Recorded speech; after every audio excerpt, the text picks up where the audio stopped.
Hey everyone, this is an interview with Tomas Björkman. Tomas is a Swedish businessman, entrepreneur and philosopher. So Tomas recently released a book called The Nordic Secret, looking at how the Scandinavian countries went from being the poorest in Europe at the turn of the century to being some of the wealthiest and happiest at the end of the century. And he found that they basically instituted a system of folk high schools that a large proportion of the population went to. And what they taught was effectively self-development, creating an inner compass. And Tomas's perspective is that something like that is desperately needed right now to deal with the pace of change. That it's not more information we need, it's more ability to navigate and more ability to steer in this strange new world. So Tomas, we've known each other quite a long time. You're a philosopher and social entrepreneur. We share a real interest and passion for developmental thinking, systems change, and also kind of the deep stories of society. You've written about those in various books, including The World We Create. And for full transparency, you were also an early investor in Rebel Wisdom. And you wrote a book about Bildung and how that transformed the Scandinavian society. I think it's worth just recapping the basics of that, because I think it's a really great model for understanding how different people have gone through these major transitions in the past and actually thrived as a result of it. So the book that I've written together with my friend and colleague, the Danish philosopher and writer Lena Andersen, is called The Nordic Secret. What we are trying to uncover in the book is political and history of ideas of the Scandinavian countries that is not generally very well known, not even in Scandinavia. And it's all about the fact that I think we could say that the Nordic countries managed this transition from a pre-modern society into modernity better than any other societies we know of. Now I'm the first one to say that we are losing a little bit of this, but what we did 100 years ago was actually astonishing, because at the end of the 1800s, all the Nordic countries were amongst the poorest, non-democratic agrarian societies in Europe. At the end of the 1800s, 30% of the working population in Sweden, for example, emigrated mainly to the US because of terrible living conditions. People were, just like in Ireland at the same time, were starving. And then just a few generations later, all the Nordic countries were at the top of the list of the richest, the happiest, most stable industrial democracies. And the question is, what facilitated that transition? And of course, there are many reasons for that, but one reason that has been mainly forgotten in history is the fact that we had very visionary intellectuals and politicians in all the Nordic countries back then. And they actually knew that in times of rapid societal change, and they saw both industrialization and urbanization coming, so they knew that we would have to prepare for rapid social change. So in these times of turbulence, it's just so natural for us humans to want to have an outside authority to hold on to. So that could be a dogmatic religion or an authoritarian leader. But these intellectuals, at least in Sweden, were mainly non-religious, even atheistic, and they certainly did not want to be authoritarian leaders. They were firmly committed to build democracy, and they knew that the only way to build democracy was to build it from bottom up. So with today's language, we could say that what they wanted to do was that they wanted to facilitate for many people in the population to create a critical mass of conscious co-creators of modernity. that actually had come that far on their own inner personal development that they have gone from the state that we would today call that we are operating from a socialized mind, where we are mainly dependent on outside confirmation and guidance for our values and direction, to actually internalize our values and find our inner compass and be grounded enough in ourselves not to be dependent on outside authority. Today, we would say that that is the shift in Professor Robert Kegan's language from a socialized mind to a self-authoring mind. And how they did this is quite extraordinary. So what they actually did was that they created what perhaps could best today be described as retreat centers. And they did this all over Scandinavia and on a massive scale. So at the end of the 1800s, year 1900, there were 100 retreat centers established in Denmark alone, 75 in Norway, and 150 in Sweden, where young adults in their early 20s, later on with full state subsidy, could spend 6 months in retreat with the main aim of developing this self-authoring capacity to be able to become conscious co-creators of modernity. And when this was at its height, almost exactly 100 years ago, then actually 10% of each young generation had the possibility to participate in one of these half-year-long retreats. And of course, that created some sort of critical mass, especially since these 10% were not just sort of located in some small elite in society in its own bubble. These 10% came from all different walks of life. Many middle class, but the majority of the participants were actually working class or had a farming background. And what sort of things were they learning? So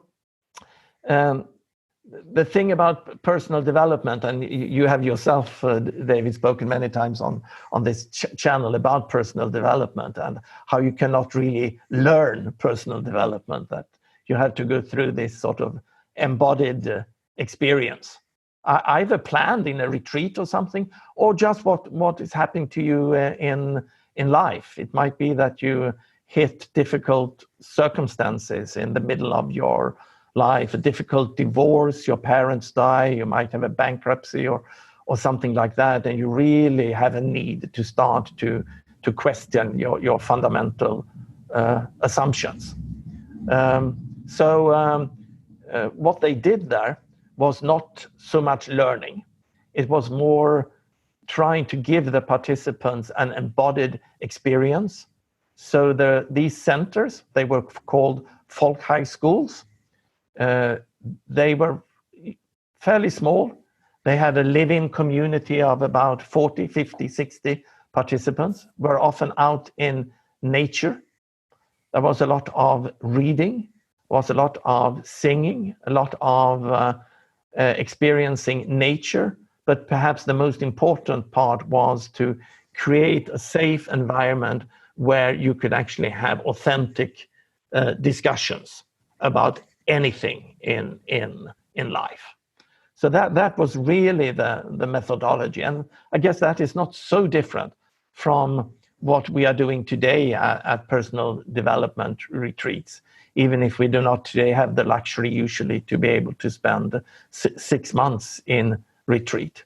It's always about creating this sort of safe environment where you can actually open up, but then get enough challenge of your hidden assumptions, your root metaphors, what you take for granted, to really start some sort of inner shift. I should say that even though the focus and the aim was on inner development, there was also a bit of learning. So at the same time, you did learn about new technology, so that you should be able to embrace modernity as it was coming and know that we as humans can actually use technology for good and bad, and that we shouldn't be afraid of technology, but rather embrace technology. And also, the participants were given the basic tools for organizing civil society. So you learned how to write an article, perhaps even how to start a small civil society organization, how to give a speech, and things like that. So if we would do the same thing today, it would be personal development, it would be learning about artificial intelligence and automation and social media and things like that.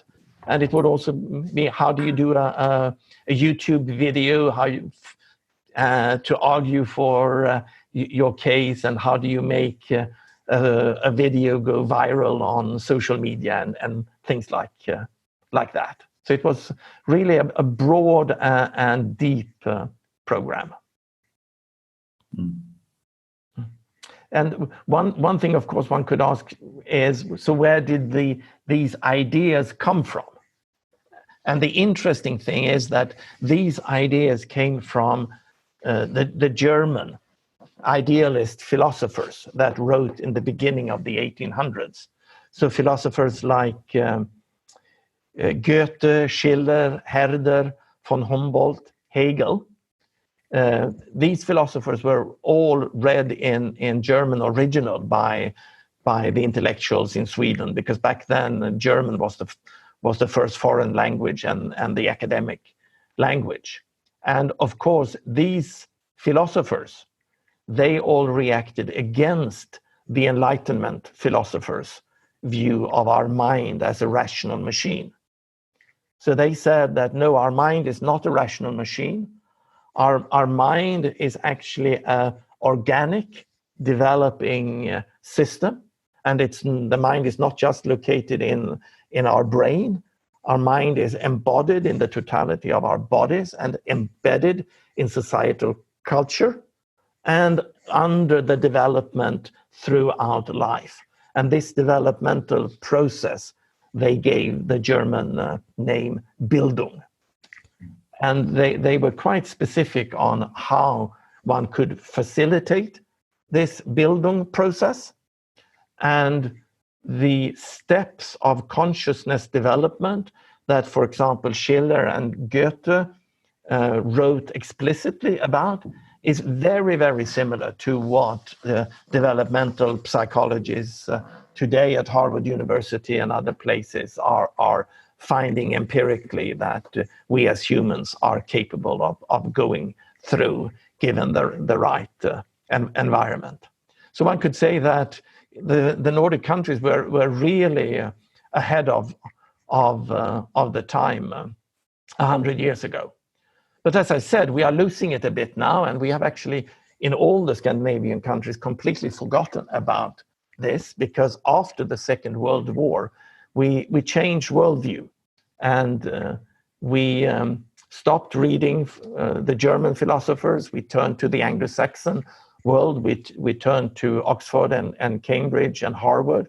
And there, of course, it was the Enlightenment philosophers like Locke and Descartes, with, again, the tabula rasa, the blank slate, and the mind as a rational machine. That was the model that was sort of dominating analytical philosophy and other thinking. So we wholeheartedly imported that and contributed a bit of our own positivistic thinking there as well. So today we have completely forgotten about the importance of inner development and are only interested in, again, the things that are measurable in a scientific or positivistic perspective.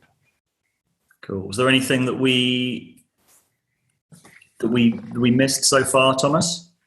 So I could just add there that I don't see the Nordic Secret as a blueprint for how we should do this today, but I certainly see it as a case study showing that this interest that is growing right now for understanding the connection between our personal inner development and societal change, that is not a new idea. That is an idea that has actually been tested at large scale in 3 countries 100 years ago, and it did actually work. Something we've talked about before, and I really value your perspective on, is so we've had conversations, and we're part of networks that talk about a more conscious society, a more developmental society, and I'm interested in how much do those network, or how much do those interact with policymakers, with people who actually have levers of power? Because you've been in this game for a lot longer than I have. How do you sense of where this broader conversation is? Because I get a sense sometimes it's a little bubble of people talking to themselves about all of these different models and some academics, and I wonder where it actually intersects with the people who actually have kind of agency and power in this current system. What's your sense of where the conversation is at, and what are the sort of pressure points at the moment between this kind of conversation and one that's a bit more mainstream? Yeah, I've been thinking and writing about this for at least 10 years, and I saw very little happening out in mainstream society, so to say, up until 3 years ago. But 3 years ago, something started to happen. And I think that Brexit, certainly in the UK, Trump in the US, has made a lot of people realize that we are in a deeper shift than we might have thought.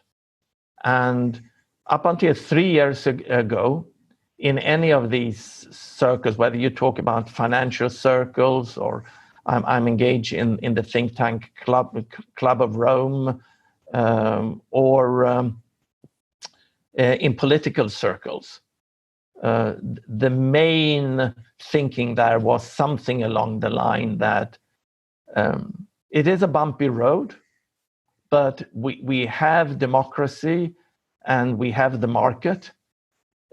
If we just give everything a little bit of time and push this and nudge it a little bit in the right direction, a bit more environmental direction, then everything will sort itself out. I don't hear that at all any longer.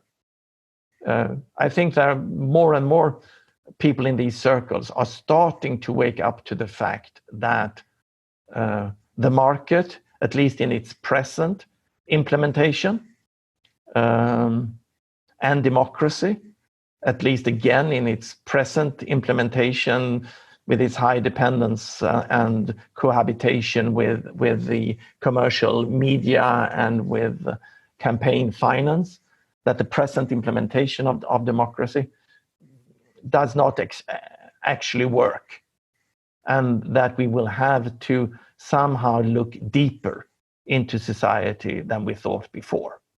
So that's the good news. The bad news is that depending on how deep we believe that this shift is, it might be necessary for us to also shift our worldview, not only shift the system. And here I think it could be useful to go back to and build on what Jordan Hall was talking about again during the Rebel Wisdom Festival over the weekend. He was elaborating there 4 different levels of systems shift or systems change. So the first level he was talking about was the shift that we've seen in society during the last, say, 50 years in the Western society. And that can be the fundamental shift that has happened in areas like civil rights or gay marriage and things like that. And these are important shifts, but they are not very deep looked in perspective of humanity.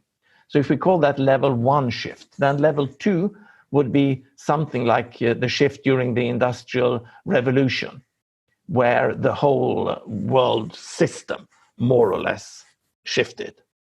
But still, it was not a shift in worldview. We were still sort of operating through that level 2 shift with the same worldview.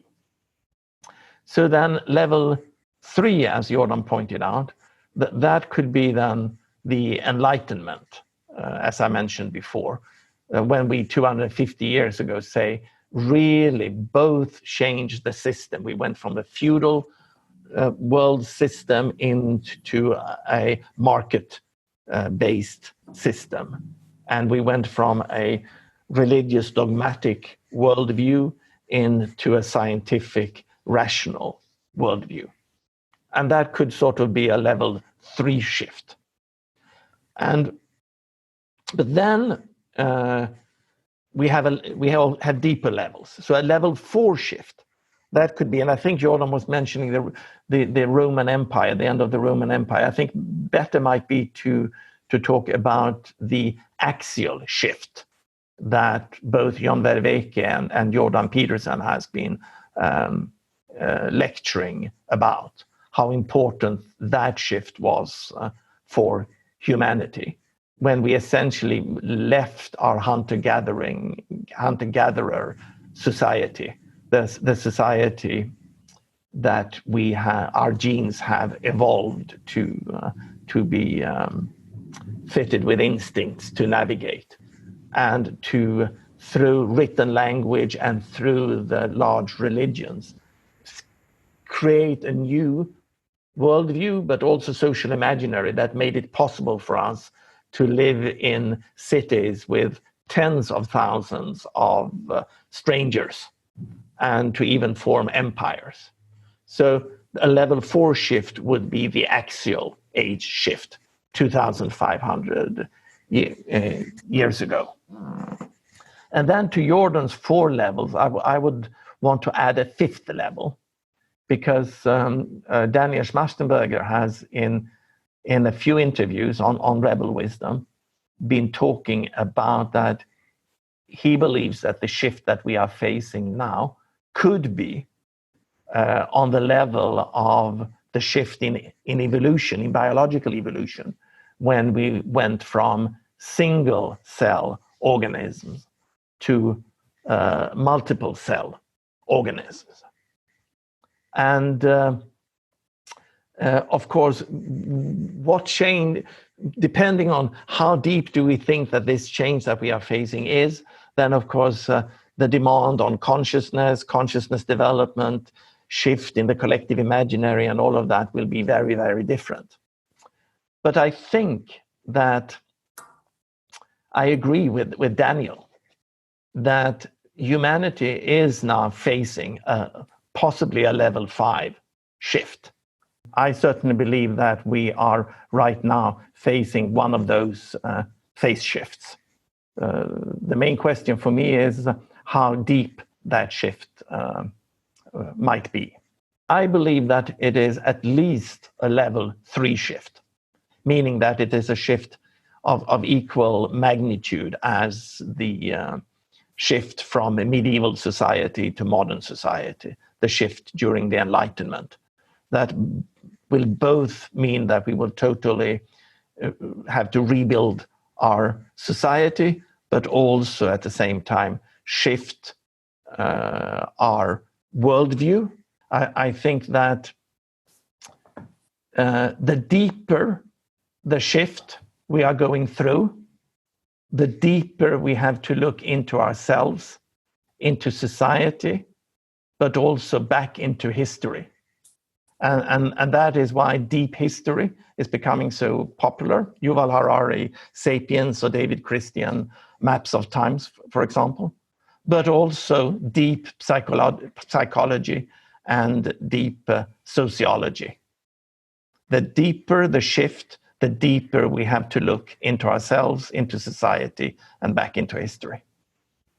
And it will also demand more of our inner capacities. I think we've talked many times over a couple of years about a sort of a big shift in culture and in society. And right now with COVID and with this sort of sense of a big systems change, I think we all feel that something is happening. It's something you've put a lot of your energy and a lot of your effort and a lot of your money as well into organizations that have been looking at kind of the deep source code of society.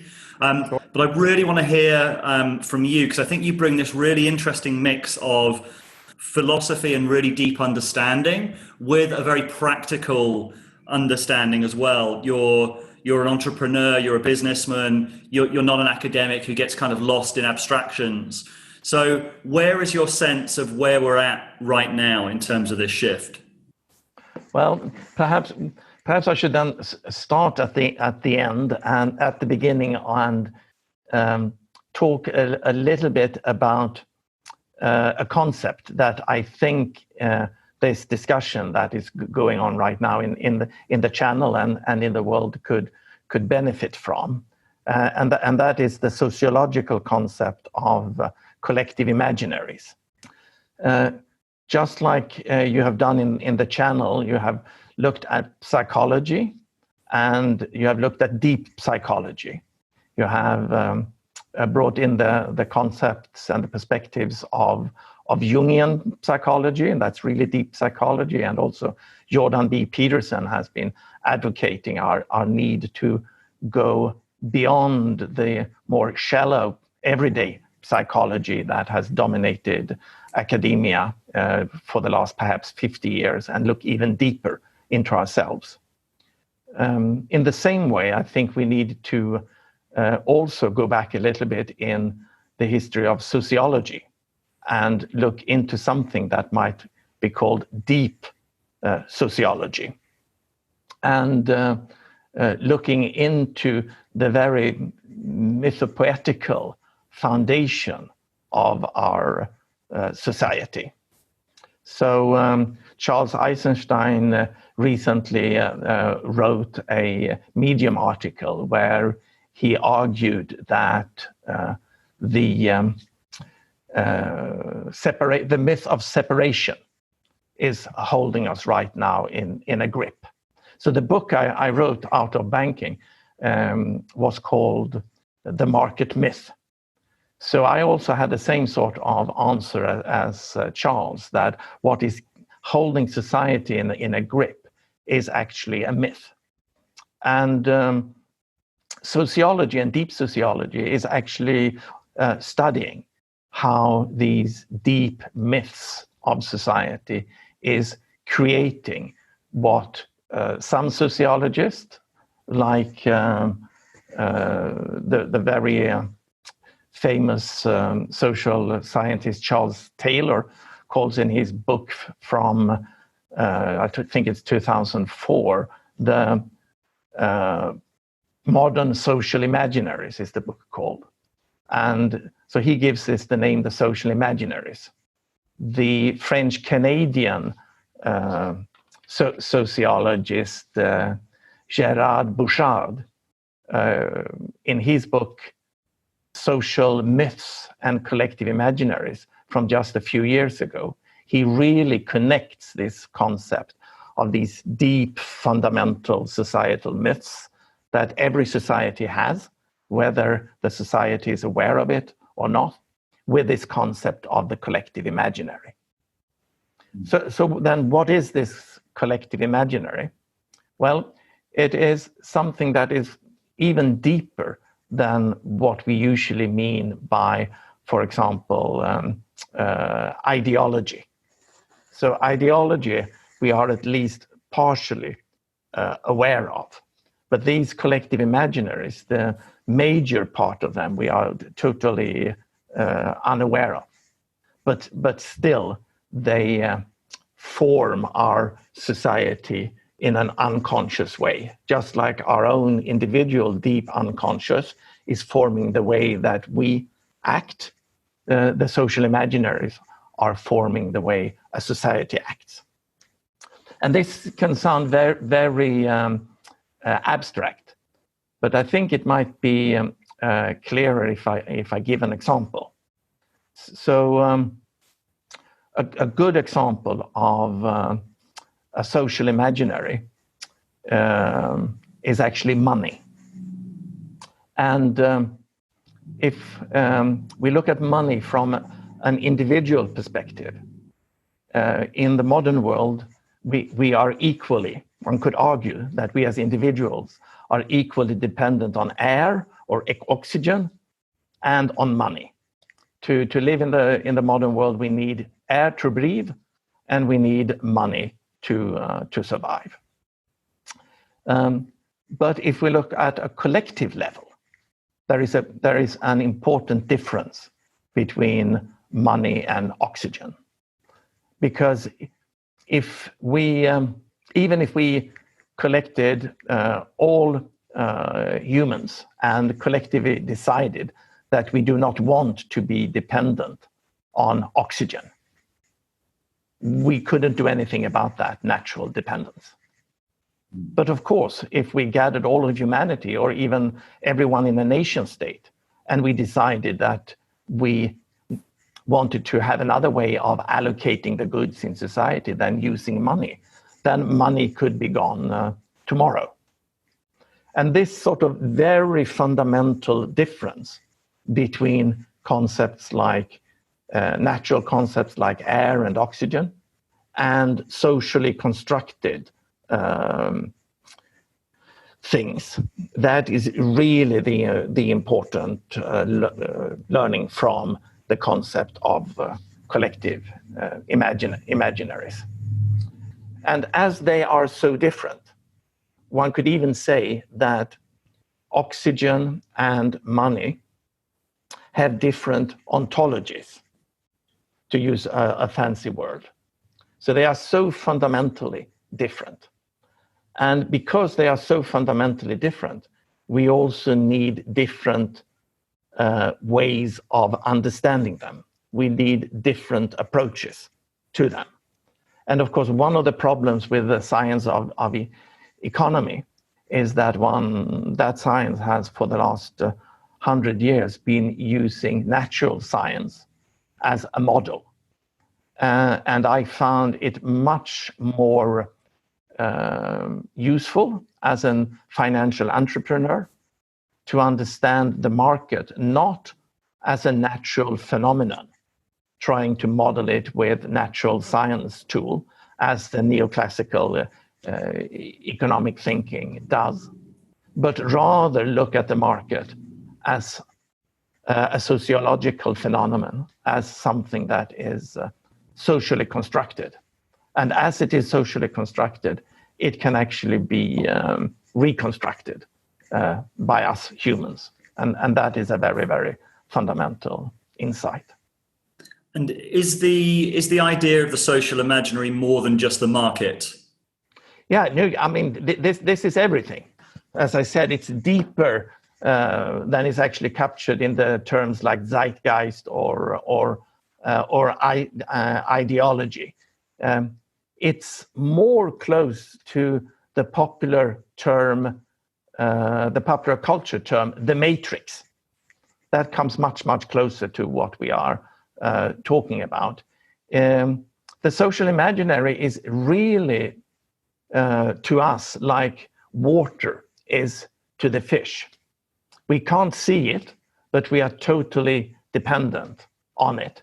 So it's really all our social myths, it's all our collective values, it's our root metaphors.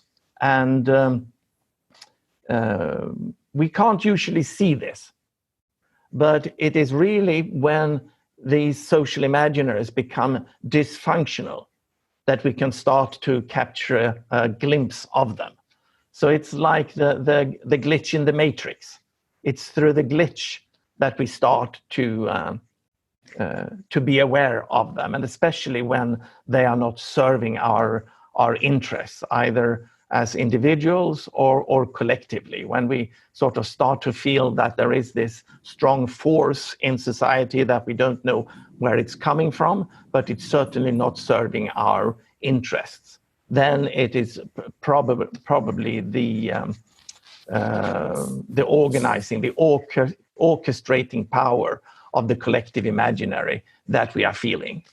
And when the stress on the collective imaginary becomes too large, then like any self-organizing collective, self-organizing complex system, then we have a phase shift. Then something quite rapidly changes. And the last time we had such a fundamental shift in the matrix, in the collective imaginary, that was during the Enlightenment, when we went from a dogmatic religious worldview into a scientific rational worldview. And we left such as ideas as, for example, the divine right of kings, that really nobody questioned during the Middle Ages. And we got new myths instead, like the market myth or the myth of separation, and the number of these rote myths that we have that we cannot really see, but that something like the COVID crisis can start to make us conscious of. And especially this myth of separation.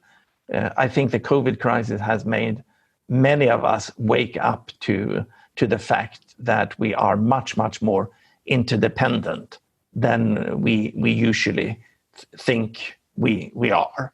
So in that way, the COVID crisis could be sort of a awakening up from the collective imaginary that we are living in. Also, I should mention that the collective imaginary is really important. Not only does it inform our sense-making, but it also shapes what John Vervaeke is calling our salience landscape. So depending on our collective imaginary, different things becomes important to us. And we are using these root metaphors and these root myths of the collective imaginary to make sense of the world. But not only does the collective imaginary inform our sense-making and our salience landscape, it also shapes our desire. And that is what Daniel Schmachtenberger pointed out at the Rebel Wisdom Festival last weekend with a reference to René Girard. He said that desire is mimetic, meaning that we do not even sort of own our own desire. Our desire is dependent on our relationships and our collective imaginary.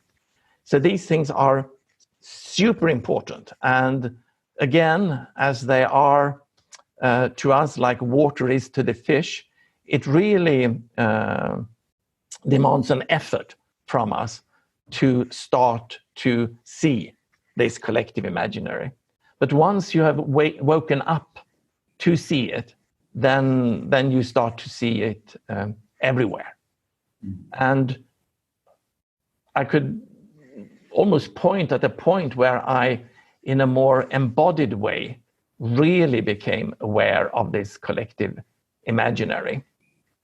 And that was actually when I, a few years ago, together with my then 21-year-old son, Alexander, went to Burning Man. And what got me interested in going to Burning Man was that I had many friends coming back from Burning Man pointing out that they could not any longer look at this default reality with the same naive eyes. Because there, of course, at Burning Man, you start from scratch and you build together you co-create a completely different collective imaginary out in the desert. And you live in that collective imaginary with other values, without any money. And you actually see there for yourself that you can shift the collective imaginary and society is still functioning, but in a different way. So then when you come back to the default reality, you can't really see the world with the same naive eyes.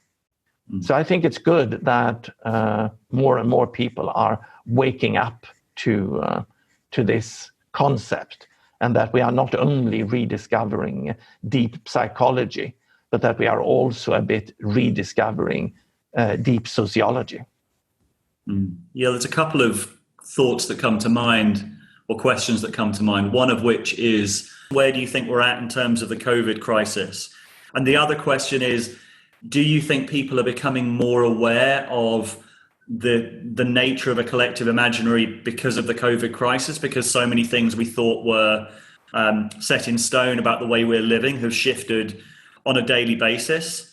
And if so, what relevance do you think that is? And do you think that's an opportunity to change?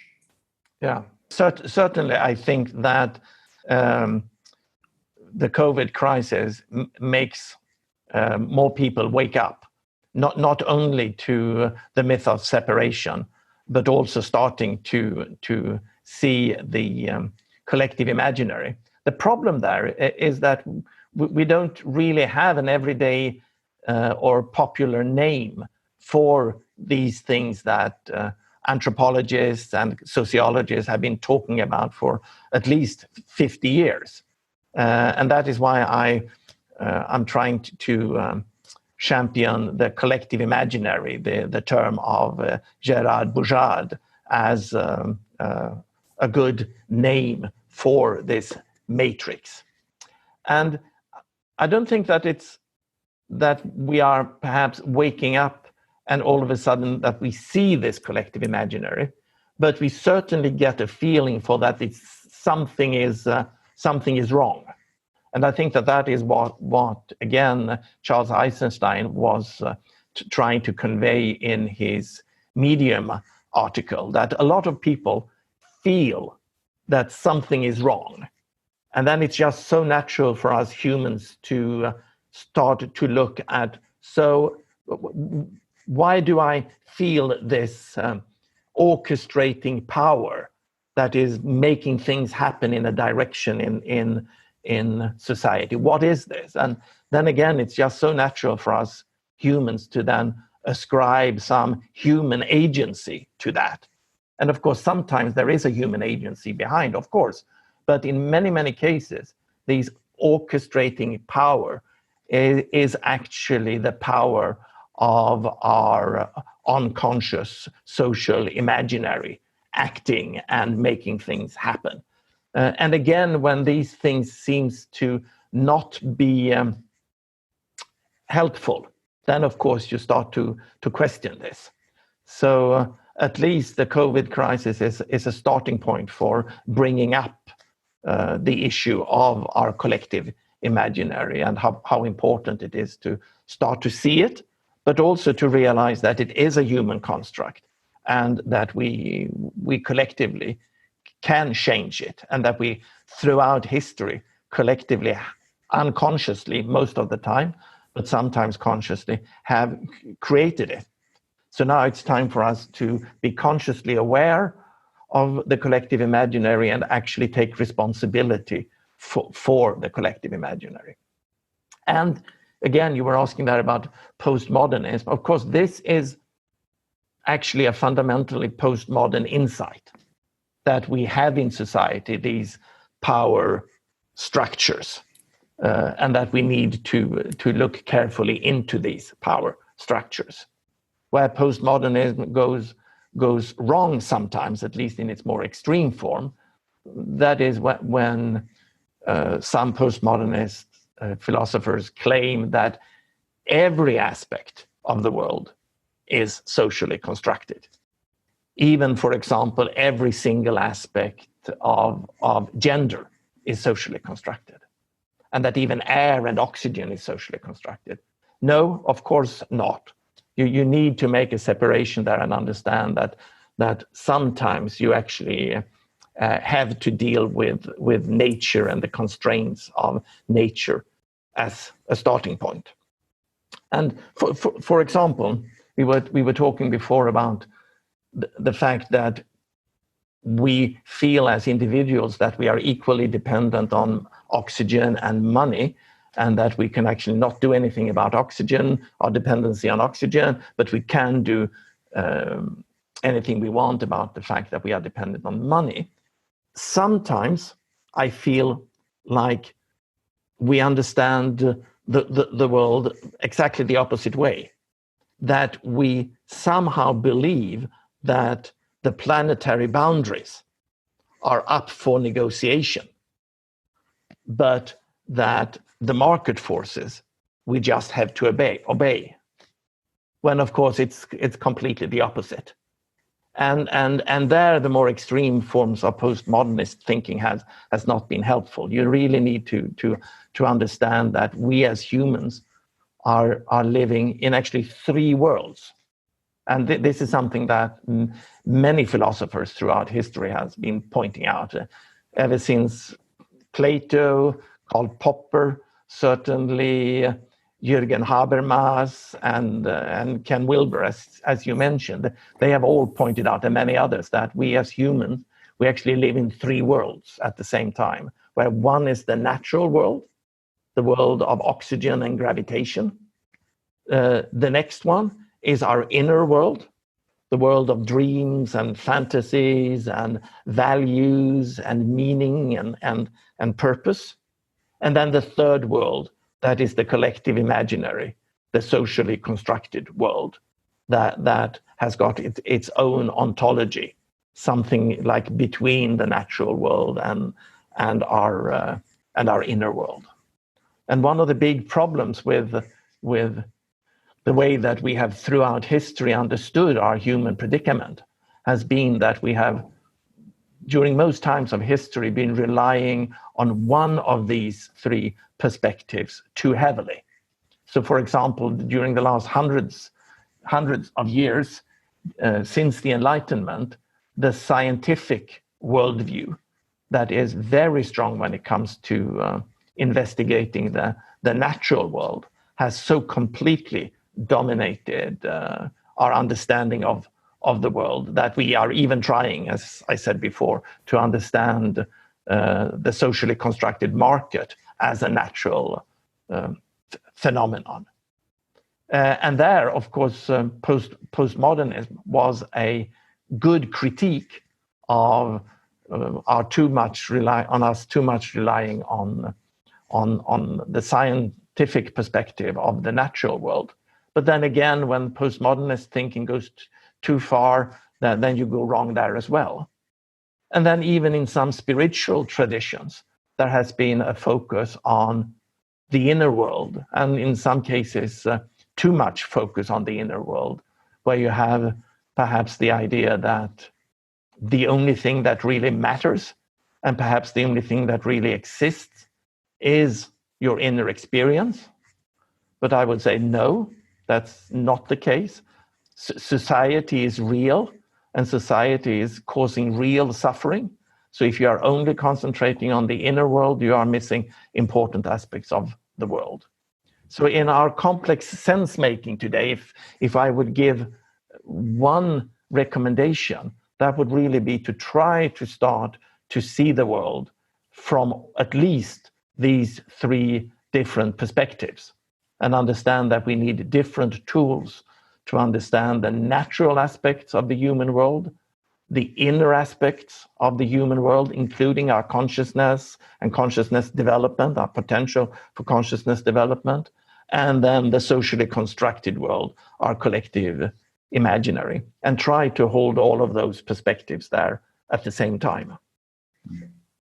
And in all of the shifts, level 3 or deeper, we can really talk about that we are in a world between worlds in this shift.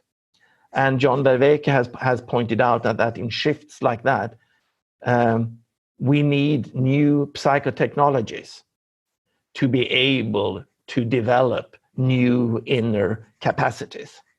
So I certainly think that is something that we need to urgently look into now, at the same time as we are prototyping and trying to support this fundamental system shift. that is going to be emergent. So we will not be able to plan it. We will not be able to manage this shift, but we might be able to facilitate this shift happening, because we shall remember that in these systems shifts, systems can go two ways. We can either have a step up in complexity and in elegance of organization, or we can have a breakdown. So when we reach one of these bifurcation points, we can either have a breakthrough or a breakdown. And as many has pointed out on your channel, civilizations tend to break down. That's the normal development for civilizations. The challenge right now is, of course, that our civilization this time is global. Even when the Roman Empire collapsed, that was not a global collapse. That was a collapse of part of the globe. But if we have a civilizational collapse now, perhaps involving an environmental disaster or a nuclear disaster or something, then it's really the whole world.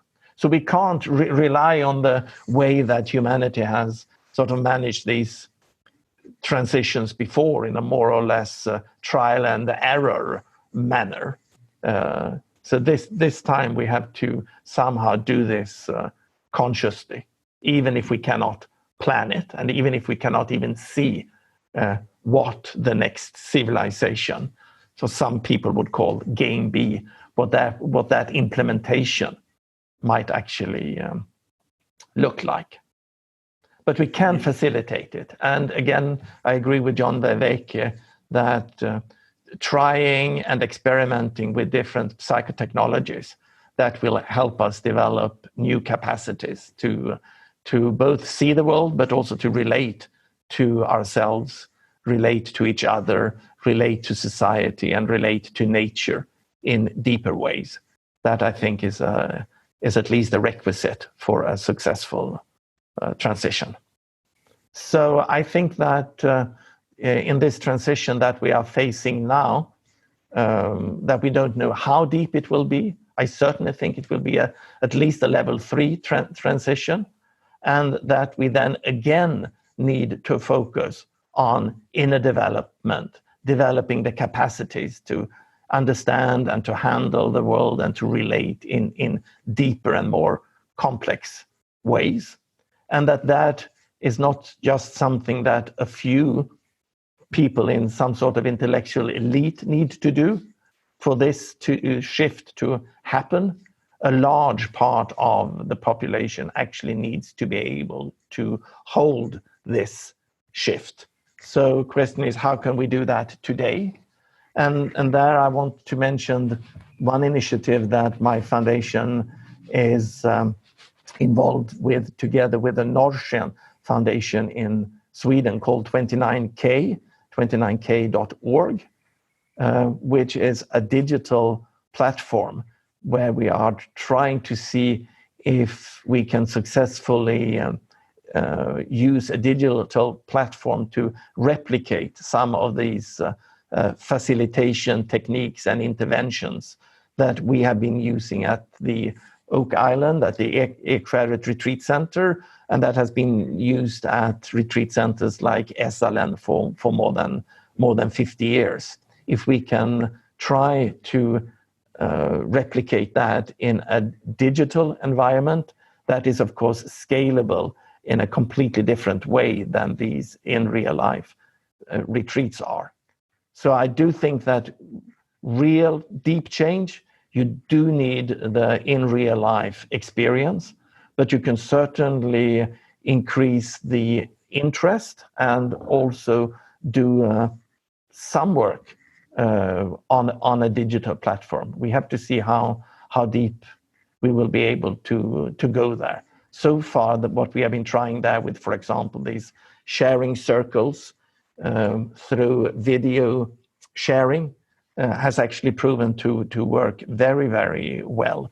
And we can see deep shifts happening, even on the level of what we see sometimes at personal retreats. So it's still early, but it is promising. Just before, I won't put this on, but are the courses at 29K, they're at low cost or are they free? No, so 29K, I should mention, is a non-profit organization. It's actually its own foundation that we have founded. So 29K is completely free. It's non-profit. It is co-created and it is open source. And that is part of the dynamics of the platform, that we want to invite researchers and practitioners from all over the world to be able to upload interventions and then to do research on how these interventions are working on different target audiences where people are at different stages in their life, and for people to feel comfortable to share their data. It is comforting that we are a non-profit and that we promise never to monetize any data that we are collecting on the site. Thank you, Thomas. That was really great. Thank you. Thank you very much, David. Rebel Wisdom was set up to make sense of the world at a deeper level than the mainstream media. It was built for these times of crisis and change, which is why we want to do what we can to meet the challenge of the times. More films, and also for our Rebel Wisdom members, weekly sense-making calls with our amazing interviewees. And also, we're introducing the Wisdom Gym, a place to practice some of the skills that we've talked about on the channel. Thanks for watching, and see you soon.